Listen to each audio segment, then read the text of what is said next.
Pakistan doctor अल्लामा मोहम्मद इकबाल अपने हुसन परस्ताना मिजाज की वजह से कई मरतबा मुल्की और गैर मुल्की ख़वातीन के इश्क में मुब्तला हुए, लेकिन इन्हें सबसे संजीदा इश्क एक जर्मन खातून एमा से हुआ, जिससे वो शादी भी करना चाहते थे, लेकिन ऐसा ना हो पाया। इकबाल अपने इंग्लिस्तान क़याम के दौरान जहां अतिया फैज़ी की सोहबत से फैज़याब हुए, वहीं जर्मनी में क़याम के दौरान अपनी जर्मन ज़ुबान की ट्यूटर एमा के हुस्न जमाल और जहानत पर फ़रेफ्ता हो गए।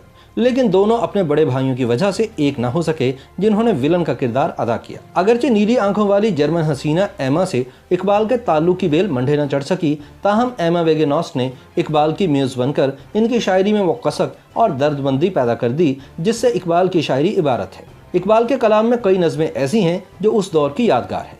हुस्न व इश्क, चांद और तारे, कली, विसाल, सलीमा, आशिक हरजाई, जलवा हुस्न, अख्तर सुबह, तन्हाई और दीगर कई नज़में शामिल हैं, जिन पर एमा से ताल्लुक़ की गहरी छाप नज़र आती है। इकबाल और एमा का मिलाप नहीं हो सका, लेकिन उर्दू दुनिया को फिर भी एमा का शुक्रगुजार होना चाहिए कि इनकी बदौलत उर्दू को चंद लाजवाल रोमानवी नज़्में मिल गए। एमा के नाम लिखे गए खतूत से इकबाल के उस रिवायती तसव्वुर से बिल्कुल मुख्तलिफ तस्वीर हमारे सामने आती है, जो निसाबी कुतुब और यौम इकबाल पर की गई तकारीर में उभारा जाता है। इन खतूत में इकबाल हकीमुल उम्मत और मुफक्कर पाकिस्तान कम और जज्बात से मगलूब नौजवान ज़्यादा नज़र आते हैं। कहा जाता है कि एमा से इकबाल की मुलाकात दरियाए नेकर के किनारे वाक़े सरसब्ज़ व शादाब मनाजिर से मालामाल कस्बे हाइडलबर्ग में हुई थी। एक तो माहौल रोमान परवर, ऊपर से इकबाल भरपूर जवानी के आलम में, और फिर हसीन व जमील एमा। इकबाल की नज़म एक शाम दरियाए नेकर हाइडलबर्ग के किनारे पर से इनके जज्बात का अंदाज़ा होता है। ख्याल रहे कि इकबाल उस वक्त ना सिर्फ शादीशुदा थे, बल्कि 2 बच्चों के बाप भी बन चुके थे। ये अलग बात है कि 18 वर्ष की उम्र में वालिदैन की पसंद से करीम बीबी से होने वाली इस शादी से इकबाल सख्त नाखुश थे। एक ख़त में उन्होंने लिखा कि मैं अपने वालिद साहब को बता चुका हूँ कि इन्हें मेरी शादी तय करने का कोई हक नहीं था। मैं करीम बीबी की कफ़ालत करने को तैयार हूँ, लेकिन इसको साथ रख कर अपनी ज़िंदगी को आज़ाब नहीं बना सकता। तालीम की गरज से हिंदुस्तान से बरतानिया पहुँचकर मशरिक़ की पुरअसरारियत से मामूर और गैर मामूली हद तक ज़हीन व फ़तीन इकबाल ने ख़वातीन की तवज्जो मक़नातीस की तरह अपनी तरफ खींच ली। इकबाल का कलाम शुमाली हिंदुस्तान के गोशे गोशे में मारूफ हो चुका था और इसकी शोहरत के कुछ चर्चे इंग्लिस्तान में भी पहुँच चुके थे। इनसे मुतासिर होने वाली इन्हीं ख़वातीन में से एक रोशन ख्याल और नडर खातून अतिया फैज़ी थी। अगरचे बाज़ लोगों ने ख्याल जाहिर किया है कि शायद इकबाल अतिया की मोहब्बत में गिरफ्तार हो गए थे, लेकिन हकीकत यह है कि इनकी अतिया से दोस्ती फ़िक्री सतह पर थी और इकबाल इनसे फ़लसफियाना मुबाहिस किया करते थे। अतिया के नाम लिखे गए खतूत का अगर जर्मन हसीना एमा के नाम खतूत से मुआवजना किया जाए तो फ़र्क रात और दिन की तरह वाज़ेह हो जाता है।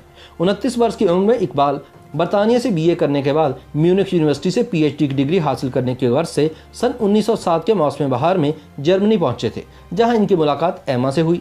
एमा 26 अगस्त सन 1879 को दरियाए नेकर के किनारे वाक़े कस्बे हाइलब्रॉन में एक बिजनेसमैन के घर पैदा हुई थी। इनकी 3 बहनें और 2 भाई थे। नीली आंखों और काले बालों वाली 27 साला एमा इकबाल से उम्र में 2 बरस छोटी, लेकिन कद में 1 इंच लंबी थी। एमा की सिर्फ एक ही तस्वीर दस्तयाब है। कहा जाता है कि एमा की मादरी ज़ुबान जर्मन थी, लेकिन वो यूनानी और फ्रांसीसी ज़ुबान से भी खूब वाकिफ़ थीं। इसके अलावा इन्हें फ़लसफ़े और शायरी से भी ख़ास शुगफ़ था, और यही इनके और इकबाल के दरमियान वजह इश्तराक भी है। इकबाल के खतूत से पता चलता है कि उन्होंने एमा के साथ मिलकर मशहूर जर्मन शायर गोटे को भी सबकन पढ़ा था।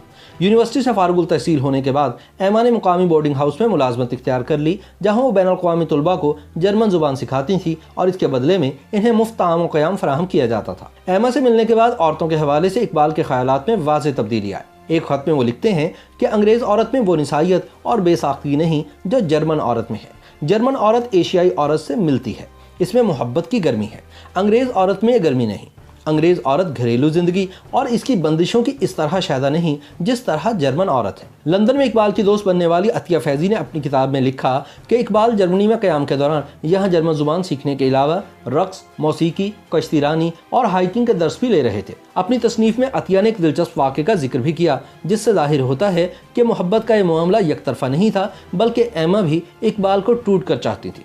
एक बार एमा ओपेरा गा रही थी तो इकबाल ने साथ गाने की कोशिश की, लेकिन चूक गए और सख्त शर्मसार हुए। शायद एमा को भी इसका एहसास हुआ और इसी रात इन्होंने अतिया से दरख्वास्त की कि वो इन्हें कोई हिंदुस्तानी गीत सिखा दें। अगले दिन जब सभी दरिया नेकर के किनारे पिकनिक के लिए निकले तो अचानक एमा ने उर्दू ज़ुबान में गाना गजरा बेचन वाली नादान तरन्नुम के साथ गाना शुरू कर दिया। जर्मन हसीना एमा की ज़ुबान से यह गीत सुनकर इकबाल पर जो असर हुआ होगा, इसका अंदाज़ा लगाना मुश्किल नहीं। अतिया के मुताबिक एक दिन अहमद दूसरी लड़कियों के साथ मिलकर वर्जिश कर रही थी और इकबाल टिकटिकी बांधकर इन्हें तके जा रहे थे। अतिया ने टोका तो वो कहने लगे कि मैं फल्कियात दान बन गया हूँ, सितारों के झुरमट का मुशाहिदा कर रहा हूँ। बाज़ माहिरीन इकबालियात के मुताबिक मामला सिर्फ ज़ुबानी कलामी नहीं रहा था और इकबाल एमा से शादी करना चाहते थे। खुद एमा के कज़न की बेटी हेलाक्रे शोफ ने सईद अख्तर दुरानी को बताया था कि एमा सन 1908 के लगभग हिंदुस्तान जाना चाहती थी, लेकिन इनके बड़े भाई और ख़ानदान के सरबराह कार्ल ने इन्हें दूर दराज मुल्क में तनहा जाने से मना कर दिया था। दूसरी तरफ इकबाल हिंदुस्तान लौटने के बाद बड़ी शिद्दत से यूरोप वापस जाना चाहते थे, जिसका इजहार इन्होंने न सिर्फ कई बार एमा से भी किया बल्कि अतिया को लिखे गए खतूत में भी इसका इंदिया मिलता है। लेकिन जिस तरह एमा के बड़े भाई इनके हिंदुस्तान जाने की राह में आड़े आ गए, तकदीर की एक अजीब सितम ज़रीफ़ी की रोह से बिल्कुल इसी तरह इकबाल के बड़े भाई इनके वापस विलायत जाने में रुकावट बन गए। 9 अप्रैल सन 1909 को अल्लामा इकबाल लिखते हैं कि मैं कोई मुलाजमत करना ही नहीं चाहता, मेरा मंशा तो ये है कि जितना जल्द मुमकिन हो इस मुल्क से भाग जाऊं। सबब आपको मालूम है, मेरे ऊपर अपने बड़े भाई का इखलाकी कर्ज है जो मुझे रोके हुए है।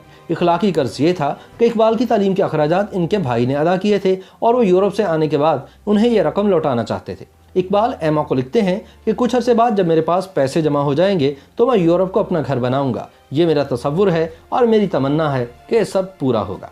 ताहम ये तसव्वुर और ये तमन्ना नाकाम हसरत बन गई। इकबाल की ज़िंदगी का यह हिस्सा सख्त माली मुश्किलात से निमटते हुए गुजरा। इस तमाम अरसे के दौरान एमा की याद इनके दिल से कभी महव न हो सकी। वो अक्सर कहते थे कि मैं जिस्मानी तौर पर हिंदुस्तान में तो आ गया हूँ, लेकिन मेरा दिल जर्मनी में ही रह गया है।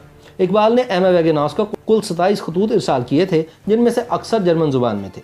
एक ख़त में इकबाल बड़ी हसरत से लिखते हैं, मुझे वो ज़माना याद है जब मैं आपके साथ मिलकर गोएटे का कलाम पढ़ा करता था और मैं उम्मीद करता हूँ कि आपको भी वो खुशियों भरे दिन याद होंगे जब हम एक दूसरे के इस कदर करीब थे।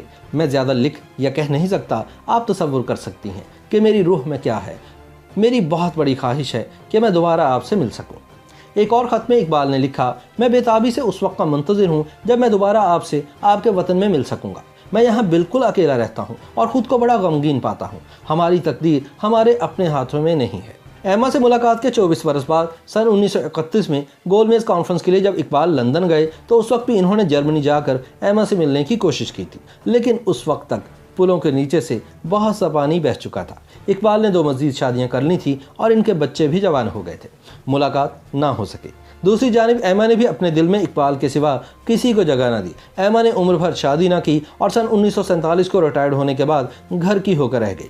इकबाल ने 21 अप्रैल सन 1938 को वफ़ात पाई, जबकि एमा इकबाल की वफ़ात के बाद मज़ीद 26 बरस जिंदा रहीं और फिर 85 बरस की उम्र में सन 1964 को वफ़ात पा गईं। YouTube पर गूगली न्यूज देखने के लिए youtube.com की सर्च बार में गूगली न्यूज टीवी टाइप करें। गूगली न्यूज के पेज पर सुर्ख रंग के सब्सक्रिप्शन वाले बटन पर क्लिक करना ना भूलिए। YouTube पेज पर अपलोड होने वाली वीडियोस से बाखबर रहने के लिए बेल आइकन पर क्लिक कीजिए। आपको हर नई वीडियो के बारे में नोटिफिकेशन मौसूल हो जाएगा।